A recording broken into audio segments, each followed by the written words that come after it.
Hey Guru Nation, welcome back to theclinicaltrialsguru.com. Again, it's theclinicaltrialsguru.com. So last week I got a really good question from a potential client who was asking the difference. And first of all, this person wants to start a research clinic.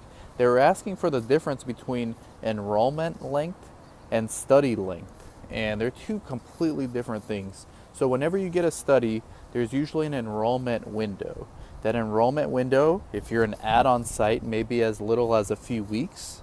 If it's a brand new study, it's usually 6 to 12 months of an enrollment window. What that means is, especially if most studies now are competitive enrollment. So what that means is all the sites are allowed to enroll subjects, screen subjects, randomize subjects within that window. And by the end of that time period, the study should have randomized their goal, their target number study-wide. So it doesn't matter if one site does 20, one site does 1 site does 0, another site does 12. Once they hit their total number study-wide, enrollment ends. Now, if you've been following this blog, you know that enrollment estimates are usually way off and studies are delayed, and there's a trickle-down effect into why clinical trials cost so much, and then why ultimately we pay so much for medication and for our insurance. That's another topic. We can get into it on the podcast, random musings from the Clinical Trials Guru. That's enrollment window, enrollment length. Study length is very different. Study length is from screening to randomization of a subject. How long does the study go on for that particular patient? That's the length of the study. There are some studies that only last a few days. There's some studies that last a few weeks. There's some studies that last a couple years. It really depends on the protocol. Every study is different.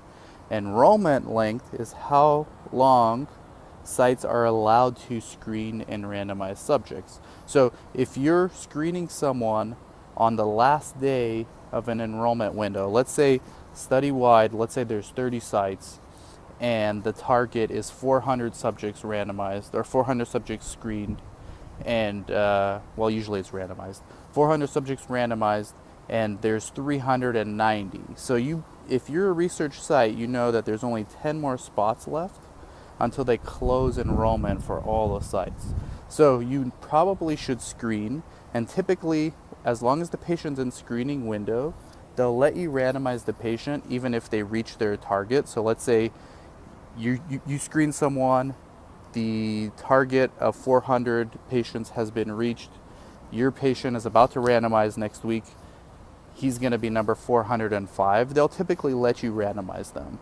But they won't let you screen. They won't let anyone screen anymore once that number has been hit.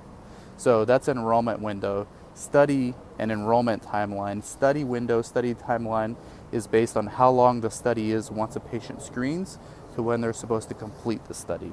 And so hopefully that helps clear up some confusion. I know that's been a confusing topic for a lot of you brand new researchers, and hopefully that helps. Thanks a lot. Take care.